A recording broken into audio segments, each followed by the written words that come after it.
North Bihar के एक district town Siwan के एक शांत नेबरहुड में, जहां धूल भरी सड़कें रेलवे ट्रैक्स के पैरेलल चलती हैं, एक मामूली 2 रूम का ईंट का मकान है। अंदर एक पुराने सीलिंग फैन की लगातार चलती आवाज के बीच 61 ईयर्स के राजकुमार प्रसाद एक लाइट ब्लू प्लास्टिक की चेयर खींचते हैं।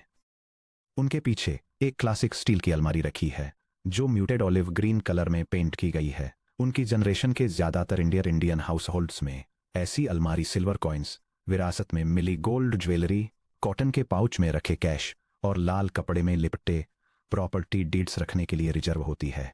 हालांकि जब राजकुमार अपनी अलमारी को अनलॉक करते हैं तो वह पुरानी बेडशीट्स के पीछे से प्लास्टिक फोल्डर्स का एक मोटा, नीटली ऑर्गेनाइज्ड स्टैक निकालते हैं। इन स्लीव्स के अंदर अक्टूबर 1998 से पुराने हजारों printed transaction slips, dividend notices और कंसोलिडेटेड अकाउंट स्टेटमेंट्स रखे हुए हैं। राजकुमार 2 ईयर्स पहले डिपार्टमेंट ऑफ पोस्ट से क्लर्क के रूप में 18,000 रुपीज की मंथली पेंशन पर रिटायर हुए थे। किसी भी कैजुअल विजिटर के लिए उनका lifestyle small town middle Claas India की वही सादगी और बचत करने वाली आदत को दिखाता है। वह एक 10 ईयर्स पुरानी हीरो स्प्लेंडर चलाते हैं, 3 स्टॉल्स पर प्राइसेज कंपेयर करने के बाद ही सब्जियां खरीदते हैं और एक करेक्ट किसिंग वाला फीचर फोन यूज करते हैं जिस पर रबर बैंड बंधा हुआ है। फिर भी उनकी ऑलिव ग्रीन अलमारी के अंदर के डॉक्यूमेंट्स एक हैरान करने वाली रियलिटी रिवील करते हैं। 26 ईयर्स की लगातार बिना रुके इन्वेस्टिंग के बाद राजकुमार ने एक पर्सनल इक्विटी और म्यूचुअल फंड पोर्टफोलियो बनाया है जिसकी वैल्यू प्रिसाइजली 78.4 लाख रुपीज है। उनकी नेटवर्थ उनकी गली में रहने वाले लोकल डॉक्टर्स, ब्रासवेयर मर्चेंट्स और सीनियर गवर्नमेंट ऑफिशियल्स से कहीं ज्यादा है। उन्होंने कभी मुंबई में कदम भी नहीं रखा। उन्होंने कभी किसी वेल्थ मैनेजर से बात नहीं की, कोई स्टॉक मार्केट सेमिनार अटेंड नहीं किया या कॉम्प्लेक्स जार्गन में लिखा कोई फाइनेंशियल न्यूज़पेपर नहीं पढ़ा। अपनी जर्नी के पहले 15 ईयर्स में उनके पास एक कंप्यूटर भी नहीं था। इसके बजाय राजकुमार के पास जो था वह था एवरीडे इंडिया की ग्रोथ में एक अनशेकेबल बिलीफ और उन्हीं प्रिंसिपल्स का इनोट्यूटिव एप्लीकेशन जिन्हें पीटर लिंच ने डिकेड्स पहले वॉल स्ट्रीट पर पॉपुलर बनाया था।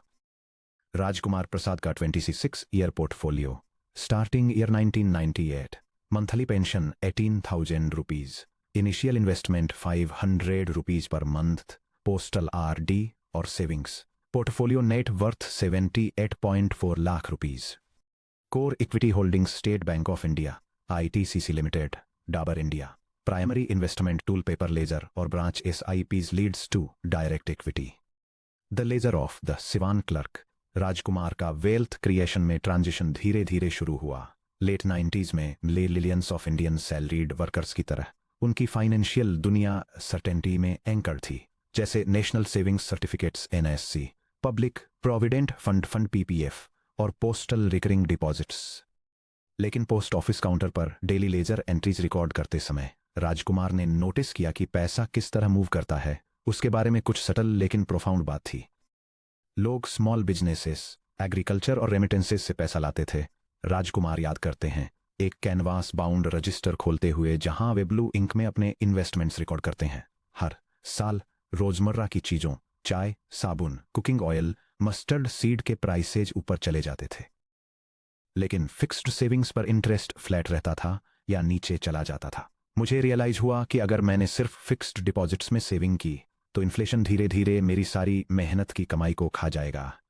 1998 में एक कलीग द्वारा local state Bank of India branch के एक एजेंट से इंट्रोड्यूस कराए जाने के बाद राजकुमार ने अपनी पहली equity mutual fund SIP start की, 500 रुपीज पर मंथ।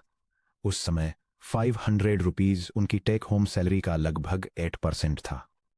जिन नेबर्स को उनकी इस नई हैबिट की भनक लगी वे खुले तौर पर स्केप्टिकल थे। लेट 1990s के दौरान बिहार के छोटे शहर में स्टॉक मार्केट को बड़े पैमाने पर एक गैम्बलिंग डेन के रूप में देखा जाता था, एक ऐसा एक्सक्लूसिव प्लेग्राउंड जहां बॉम्बे के अमीर लोग रातों रात अपनी किस्मत गंवा देते थे। उन्होंने मुझसे कहा कि मैं अपनी हार्ड अर्न मनी सूखे कुएं में फेंक रहा हूं। वे एक सॉफ्ट स्माइल के साथ कहते हैं। उन्होंने कहा, शेयर बाजार हमारे बस का नहीं है, यानी स्टॉक मार्केट हम जैसे लोगों के लिए नहीं है। राजकुमार ने मार्केट के शोर पर बहुत कम ध्यान दिया। इसके बजाय उन्होंने अपने 500 रुपये SIP को बिजली और राशन के बिल की तरह ही एक non negotiable monthly utility bill माना। टाइम के साथ जैसे जैसे उनकी सैलरी में पीरियोडिक इंक्रीमेंट मिले, उन्होंने सिस्टमैटिकली अपना मंथली कंट्रीब्यूशन बढ़ा दिया। जब उनका बेटा पटना के कॉलेज गया और उसने उन्हें बेसिक ऑनलाइन ट्रेडिंग टूल्स से इंट्रोड्यूस कराया, तो राजकुमार ने अपना अगला बड़ा कदम उठाया और इंडिविजुअल स्टॉक्स सीधे खरीदना शुरू कर दिया। उन्होंने टेक स्टार्टअप्स या स्पेक्यूलेटिव कमोडिटीज नहीं खरीदी। उन्होंने एक सिंपल रूल फॉलो किया कि आप जिस चीज को हर सिंगल डे देखते हैं और यूज करते हैं, उसी में इन्वेस्ट करें। State Bank of India SBI, उन्होंने सिवान के हर गवर्नमेंट एम्प्लॉय, दुकानदार और पेंशनर को लोकल SBI ब्रांच की लाइनों में खड़े देखा। ये टाउन की फाइनेंशियल लाइफ की बुनियाद था। उन्होंने स्टेडीली इसके शेयर से क्यूमुलेट करना शुरू कर दिया। ITC लिमिटेड हर वीक उनकी वाइफ पास के ग्रोसर से आशीर्वाद आटा खरीदती थी। उन्होंने नोटिस किया कि इकोनॉमिक अप्स एंड डाउन्स के बावजूद लोग बेसिक फूड स्टेपल्स में कभी कटौती नहीं करते। डाबर इंडिया हर विंटर उनकी फैमिली डाबर च्यवनप्राश के जार कंज्यूम करती थी और उनका घर डाबर रेड टूथपेस्ट पर भरोसा करता था। यह हर इंडियन किचन और मेडिसिन कैबिनेट में बसा एक आइकॉनिक ब्रांड था। राजकुमार ने कॉम्प्लेक्स बैलेंस शीट्स का एनालिसिस नहीं किया और न ही क्वार्टरली अर्निंग्स रिलीज को फोरकास्ट करने की कोशिश की।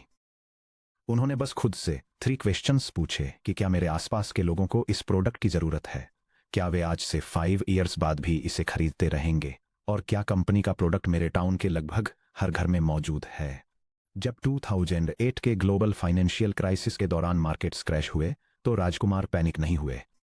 जहां एक तरफ financial news channels red warnings चमका रहे थे और अर्बन इन्वेस्टर्स अपनी होल्डिंग्स डंप कर रहे थे, वहीं वे अपनी लोकल SBI ब्रांच तक चलकर गए, एक पेपर स्लिप भरी और अपना मंथली इक्विटी एलोकेशन 1000 रुपीज से बढ़ा दिया। वे एक ऐसा बेसिक ट्रुथ समझते थे जो उनसे कहीं ज्यादा पढ़े लिखे अर्बन लोगों को समझ नहीं आया था, कि न्यूयॉर्क में रियल एस्टेट प्राइसेज गिर जाने की वजह से सीवान के लोगों ने अपने में दांत ब्रश करना, गेहूं का आटा खाना या SBI में बैंकिंग करना बंद नहीं कर दिया था। आज उनका पोर्टफोलियो 78.4 लाख रुपीज पर है, जिससे अकेले आने वाली एनुअल डिविडेंड इनकम ही उनकी पोस्टल पेंशन को टक्कर देती है। फिर भी उनका डेली रूटीन अनचेंज है। हर महीने वे अपना क्लॉथ बाउंड रजिस्टर निकालते हैं, ध्यान से अपनी हैंडराइटिंग में लेटेस्ट पोर्टफोलियो वैल्यू लिखते हैं और फोल्डर को वापस ग्रीन अलमीरा के अंदर लॉक कर देते हैं। Section break. Everyday observers, anganwadi से लेकर ऑटो पार्ट्स शॉप तक, राजकुमार की जर्नी कोई अकेली मिरेकल नहीं है। पूरे इंडिया के टियर 2, टियर 3 और टियर 4 टाउन्स में एक साइलेंट प्रैग्मेटिक रिवॉल्यूशन हो रहा है। टेलीविजन स्टूडियोज और फाइनेंशियल इन्फ्लुएंसर्स के शोर से दूर आम नागरिक चुपचाप अपनी boots on the ground observations का यूज करके long term personal wealth build कर रहे हैं। शोभा का एग्जाम्पल लीजिए, जो नॉर्थ कर्नाटक के धारवाड़ के पास एक गांव की 44 ईयर ओल्ड आंगनवाड़ी वर्कर हैं। 7,500 रुपीज पर मंथ का मामूली स्टाइपेंड कमाने वाली शोभा सालों तक फाइनेंशियल इनसिक्योरिटी की स्टेट में रहीं, जो पूरी तरह से एक एग्रीकल्चरल लेबर के रूप में अपने हस्बैंड की सीजनल इनकम पर डिपेंडेंट थीं। 2016 में उन्होंने कम्युनिटी हॉल में एक लोकल नॉन प्रॉफिट ऑर्गेनाइजेशन द्वारा कंडक्ट की गई एक informal financial awareness drive attend की। उस सेशन में एक बेसिक कॉन्सेप्ट समझाया गया कि कैसे एक इक्विटी इंडेक्स फंड में छोटे रेगुलर कंट्रीब्यूशंस लॉन्ग रन में ट्रेडिशनल चिट फंड्स और गोल्ड लोन्स को पीछे छोड़ सकते हैं। खुद का कुछ बनाने के इरादे से शोभा ने एक सिंपल बैंक स्टैंडिंग इंस्ट्रक्शन के जरिए हर महीने 1000 रुपीज निफ्टी 50-50 इंडेक्स फंड में एलोकेट करना शुरू कर दिया। इसे फंड करने के लिए उन्होंने शाम को बेसिक टेलरिंग का काम शुरू किया और अपने गांव की औरतों के लिए ब्लाउज सिलने लगी। शोभा का financial transformation, income base 7,500 rupees per month anganwadi stipend, side hustle, evening tailoring blouse and alterations, monthly SIP 1000 rupees 50-50 index fund, duration 8 years uninterrupted, current corpus greater than 1.65 lakh rupees, impact independent asset ownership and financial dignity। 8 years बाद शोभा का investment account 1.65 lakh rupees cross कर चुका है। एक urban professional के लिए 1.65 lakh rupees एक महीने का रेंट या एक मॉडर्न लैपटॉप की कॉस्ट हो सकती है। शोभा के लिए यह पहली सब्सटेंशियल फाइनेंशियल एसेट है जो पूरी तरह उनके खुद के नाम पर है। फैमिली इमरजेंसीज, क्रॉप फेलियर्स और हेल्थ केयर कॉस्ट्स के खिलाफ एक बफर। उन्होंने कभी कोई स्टॉक टिकर नहीं पढ़ा या कोई ट्रेडिंग चार्ट नहीं खोला। उनकी स्ट्रेटेजी सिंपल थी, इंडियन इकोनॉमी को पावर देने वाली टॉप 50 कंपनीज को बिना एक भी पेमेंट मिस किए महीने दर महीने खरीदते रहना। नॉर्थ की तरफ उत्तर प्रदेश के अलीगढ़ के इंडस्ट्रियल कॉरिडोर्स में चलें तो 35 year old Faisal bus stand के पास एक डस्टी साइड स्ट्रीट पर एक modest auto parts retail store चलाते हैं। फैसल के पास कोई बिजनेस डिग्री नहीं है और न ही वह पेटविटी रिसर्च रिपोर्ट्स सब्सक्राइब करते हैं। उनका मार्केट रिसर्च रूम उनकी अपनी शॉप का फ्लोर है। लेट 2016 में फैसल ने एक क्लियर ऑपरेशनल पैटर्न नोटिस करना शुरू किया। आसपास की वर्कशॉप्स के लोकल मैकेनिक्स खासतौर पर शेफलर बियरिंग्स और बॉश इलेक्ट्रिकल कंपोनेंट्स मांगते रहते थे, भले ही उनकी शेल्व्स पर सस्ते अनब्रांडेड अल्टरनेटिव्स आसानी से अवेलेबल थे। मैकेनिक्स ने उन्हें बताया कि ट्रक ओनर्स ब्रांडेड कंपोनेंट्स के लिए थोड़ा सा प्रीमियम पे करना प्रेफर करते थे, क्योंकि वे रफ कंट्री रोड्स पर ट्वाइस इज लॉन्ग टिकते थे, जिससे कॉस्टली ब्रेकडाउन टाइम बच जाता था। फैसल ने ध्यान दिया। फैसल ने रीजन लगाया कि अगर अलीगढ़ का हर मैकेनिक इन स्पेसिफिक पार्ट्स को फिट करने पर इंसिस्ट कर रहा है, तो राजकोट, लुधियाना और कोयम्बटूर में भी मैकेनिक्स एग्जैक्ट यही सेम चीज कर रहे होंगे। Faisal's ground level investment thesis observation. Mechanics consistently Bosch और शेफलर की रिक्वेस्ट कर रहे थे। इनसाइट, हाई कस्टमर लॉयल्टी सस्ते अनब्रांडेड पार्ट्स को बीट करती है। एक्शन, मंथली शॉप प्रॉफिट्स का 20% इक्विटी में एलोकेट किया। स्ट्रेटेजी, अलीगढ़ में लिंचियन शॉप फ्लोर ऑब्जर्वेशन अप्लाई किया। रिजल्ट, 7+ ईयर्स में सब्सटेंशियल मल्टीबैगर रिटर्न्स मिले।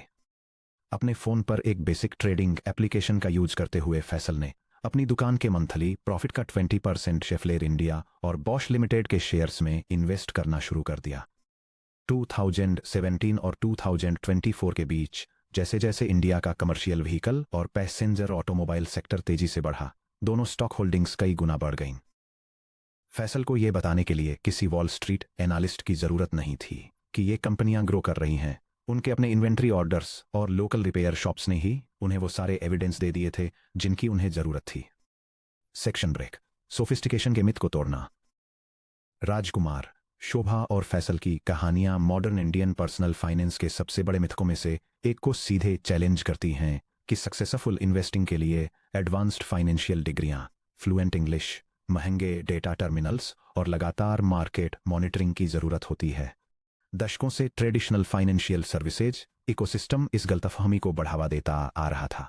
वेल्थ मैनेजर्स, ब्रोकरेज फर्म्स और फर्म्स लेगेसी इंस्टीट्यूशंस ने इक्विटी इन्वेस्टिंग को एक ऐसी कॉम्प्लेक्स साइंस की तरह दिखाया जो सिर्फ साउथ मुंबई, साउथ दिल्ली या बेंगलुरु के टेक कॉरिडोर्स के एलीट लोगों की पहुंच में थी।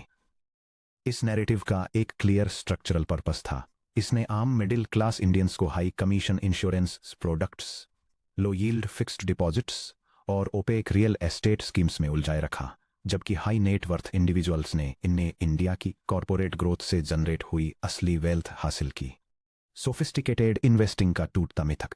Urban myth versus small town reality. Urban myth, इसके लिए MBA या एडवांस्ड फाइनेंस डिग्री चाहिए।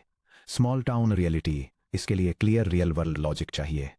अर्बन मिथ, इसमें फ्लुएंट इंग्लिश और कॉम्प्लेक्स जार्गन की जरूरत होती है। स्मॉल टाउन रियलिटी, यह एवरीडे ऑब्जर्वेशन से ड्रिवन है। अर्बन मिथ, यह एक्सपेंसिव सॉफ्टवेयर और डेली ट्रेडिंग की डिमांड करता है। स्मॉल टाउन रियलिटी, इसके लिए सिंपल इंडेक्स या SIP की जरूरत है। अर्बन मिथ, यह सिर्फ बिग सिटी एलिट्स के लिए एक्सेसिबल है। स्मॉल टाउन रियलिटी, यह हर जिप कोड तक डेमोक्रेटाइज्ड हो चुका है। पिछले एक दशक में जिस चीज ने इस पैटर्न को तोड़ा है वो है स्ट्रक्चरल डेमोक्रेटाइजेशन और रोजमर्रा के प्रैक्टिकल लॉजिक का कॉम्बिनेशन। इस स्ट्रक्चरल शिफ्ट पर विचार कीजिए। Digital infrastructure, Aadhaar based KYC, instant bank verification और मोबाइल कनेक्टिविटी के इंटीग्रेशन ने उस थकाऊ फिजिकल पेपर वर्क को खत्म कर दिया जिसने कभी ग्रामीण और छोटे शहरों के नागरिकों को फाइनेंशियल सिस्टम से बाहर रखा था। Payment gateways, unified payments interface यानी UPI ने 500 रुपीज या 1000 रुपीज की SIP सेट अप करना उतना ही आसान बना दिया जितना किसी लोकल स्टॉल पर एक कप चाय का पेमेंट करना।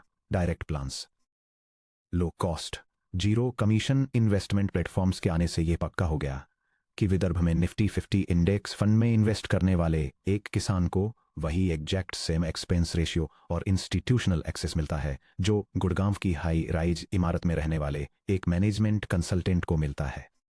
प्री 2014 लेगेसी सिस्टम और आज के मॉडर्न डेमोक्रेटाइज्ड सिस्टम के बीच कंपैरिजन करने पर की फाइनेंशियल फीचर्स में बड़े शिफ्ट्स देखने को मिलते हैं। केवाईसी प्रोसेस के लिए लेगेसी सिस्टम में हफ्तों तक फिजिकल फॉर्म्स, अटेस्टेड कॉपीज और ब्रांच विजिट्स की जरूरत होती थी, जबकि मॉडर्न सिस्टम आधार के जरिए इंस्टेंट डिजिटली केवाईसी ऑफर करता है। मिनिमम इन्वेस्टमेंट अमाउंट की बात करें तो लेगेसी सिस्टम में हाई मिनिमम और भारी ट्रांजैक्शन फीस होती थी, वहीं मॉडर्न सिस्टम यूपीआई के जरिए 100 से 500 रुपये की एसआईपी अलाउ करता है। एक्सेस चैनल्स के लिए ट्रेडिशनल रीजनल मिडिलमैन और हाई कमीशन एजेंट्स की जगह डायरेक्ट प्लान डिजिटल प्लेटफॉर्म्स ने ले ली है। लास्ट में इंफॉर्मेशन एक्सेस भी गेटेड रिसर्च रिपोर्ट्स और सिर्फ इंग्लिश ब्रोशर्स से इवॉल्व होकर ओपन डिजिटल एजुकेशन और लोकल लैंग्वेज टूल्स तक पहुंच गया है। प्लेइंग फील्ड को स्ट्रक्चरली समतल कर दिया गया है, फिर भी स्ट्रक्चरल एक्सेस इस इक्वेशन का केवल आधा हिस्सा है। सबसे क्रिटिकल एलिमेंट अभी भी इन्वेस्टर का माइंडसेट ही है।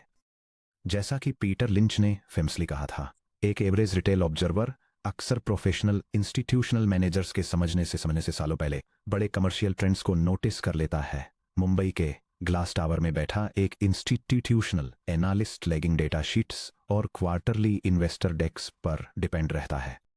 वहीं दूसरी तरफ अलीगढ़ का एक ऑटो पार्ट्स डीलर अपने काउंटर पर ही कस्टमर की बदलती प्रेफरेंसेस को देखता है। धारवाड़ में एक आंगनवाड़ी वर्कर नोटिस करती है कि कौन से पैक्ड फूड ब्रांड्स दूर दराज की ग्रामीण दुकानों तक पहुंच रहे हैं, और सिवान में एक पोस्ट ऑफिस क्लर्क खुद देखता है कि लोकल घरों में कंज्यूमर स्पेंडिंग पैटर्न्स कैसे इवॉल्व हो रहे हैं। Section break. The discipline to income ratio, revisit and realignment. यह समझने के लिए कि राजकुमार, शोभा और फैसल जैसे इन्वेस्टर्स क्यों सक्सेसफुल होते हैं, जबकि कई high earning urban professionals meaningful wealth बनाने के लिए स्ट्रगल करते हैं। हमें इस बुक में पहले बताए गए एक फंडामेंटल प्रिंसिपल को दोबारा देखने की जरूरत है कि wealth creation discipline to income ratio से ड्राइव होता है, न कि एब्सोल्यूट इनकम लेवल से। चैप्टर 4 सेक्शन 4.3 में हमने सेल्वी की स्टोरी देखी थी, जो एक डोमेस्टिक हेल्पर थीं और मामूली मंथली इनकम कमाते हुए भी हर महीने 2500 रुपीस की नॉन नेगोशिएबल एसआईपी मेंटेन करती थीं। सेल्वी की सक्सेस बड़ी सैलरी कमाने से नहीं आई, यह उनकी कमाई के कंपैरिजन में कंसिस्टेंसी के हाई रेशियो से आई। उन्होंने नॉन एसेंशियल चीजों पर खर्च करने से पहले अपनी इन्वेस्टमेंट को सिस्टमैटिकली प्रायोरिटी दी। इसी तरह चैप्टर 4 सेक्शन 4.1 में हमने रमजान भाई में इस माइंडसेट का पुराना वर्जन देखा, जो अपनी टी स्टॉल काउंटर के नीचे रखे एक जंग लगे टिन बॉक्स में हर एक दिन 15 रुपीस बचाते थे। रमजान भाई का टिन बॉक्स उस दौर में सिक्योरिटी की चाहत से पैदा हुआ था, जब छोटे सेवर्स के पास कोई डिजिटल टूल्स, कोई इंडेक्स फंड्स और कोई कैपिटल मार्केट एक्सेस नहीं था। यह डायग्राम 3 प्रोग्रेशन स्टेट्स में रोजाना के फाइनेंशियल डिसिप्लिन के एक कंटिन्यूअम को इलस्ट्रेट करता है, जो शॉक प्रोटेक्शन के लिए basic daily physical cash savings से शुरू होकर सिस्टमैटिक कंपाउंडिंग के लिए monthly digital index fund investments तक जाता है, और फाइनली जनरेशनल वेल्थ बनाने के लिए मल्टी डेकेड स्टॉक इन्वेस्टमेंट्स तक पहुंचता है। सिवान में राजकुमार प्रसाद की स्टील अलमारी रमजान भाई के टिन बॉक्स का ही डायरेक्ट मॉडर्न इवोल्यूशन है। इसके पीछे की सोच बिल्कुल सेम है, कल की फ्रीडम खरीदने के लिए आज की मेहनत का एक हिस्सा बचाने का पक्का कमिटमेंट। बस फर्क सिर्फ इस्तेमाल किए गए व्हीकल का है। वक्त के साथ इन्फ्लेशन की वजह से बॉक्स में रखे रमजान भाई के फिजिकल कैश की परचेजिंग पावर कम हो गई, वहीं राजकुमार की इक्विटी एसेट्स के अंदर डिजिटल कंपाउंडिंग ने उनकी छोटी कंसिस्टेंट सेविंग्स को मॉडर्न इंडियन एंटरप्राइज के पूरे ग्रोथ इंजन का फायदा उठाने का मौका दिया। ये इन्वेस्टर्स कोई क्यूट या हार्ट वार्मिंग एक्सेप्शन नहीं है, ये इस बात का प्रैक्टिकल प्रूफ है कि जब आम लोगों को बराबर स्ट्रक्चरल एक्सेस और क्लियर इंफॉर्मेशन मिलती है तो फाइनेंशियल सिस्टम बहुत ही शानदार तरीके से काम करता है। इंडियन मिडिल क्लास के सामने सबसे बड़ी रुकावट कभी भी कंपाउंडिंग को न समझ पाना या पर्सनल सेक्रीफाइस की कमी नहीं थी। मिडिल क्लास को हमेशा से सादगी से रहना और जिम्मेदारी से सेविंग करना आता है। मेन प्रॉब्लम, जैसा कि चैप्टर 1 में बताया गया है, ये थी कि किसी ने उन्हें नहीं सिखाया कि उन सेविंग्स को कहाँ लगाना है, जबकि लेगेसी फाइनेंशियल इंस्टीट्यूशंस ने इक्विटी मार्केट्स के बारे में उनकी अनअवेयरनेस का फायदा उठाकर हिडन फी स्ट्रक्चर्स वाले लो यील्ड प्रोडक्ट्स बेचकर प्रॉफिट कमाया। Section break. इंडियन सोइल में planted the street smart investor.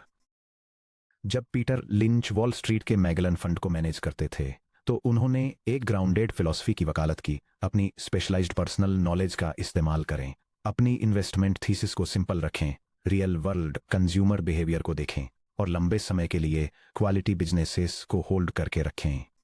जब आप इस अप्रोच से इसके 1980s के अमेरिकन बैकड्रॉप को हटाकर इसे मॉडर्न इंडियन सोइल में प्लांट करते हैं तो ये हर दिन के इंडियन इन्वेस्टर के लिए एक बहुत ही इफेक्टिव स्ट्रेटेजी देती है।